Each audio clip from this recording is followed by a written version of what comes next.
So, how do we help our child develop responsibility? First, we need to recognize that children often avoid responsibility because of how they're treated when they own up to their mistakes or their misbehavior. Often, their reward for taking responsibility is to be hurt with blame or punishment and shame. And a lot of people learn early on in life that if they can make a good excuse or they can blame somebody else for their mistakes or their misbehaviors, then they can avoid being hurt.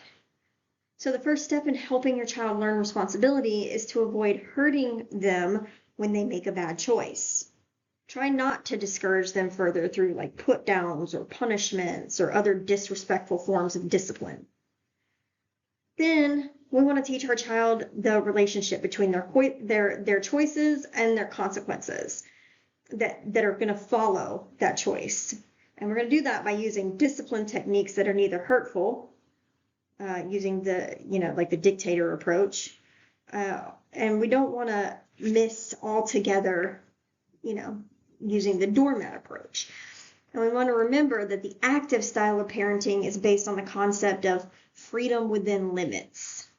And that means allowing your child the freedom to make choices within limits that are appropriate for their age and level of responsibility.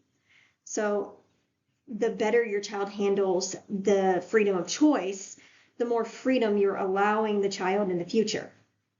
And who sets those limits? Sometimes it's the parent, as leaders of the family, set them. And we can often get input from the child. Sometimes they're set by outside groups that your child's involved with, like a school or a church or a club.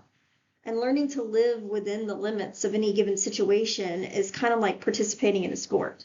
You're playing within the rules, and it's almost always the clearest path to success. After all, there are usually consequences for playing outside of the rules.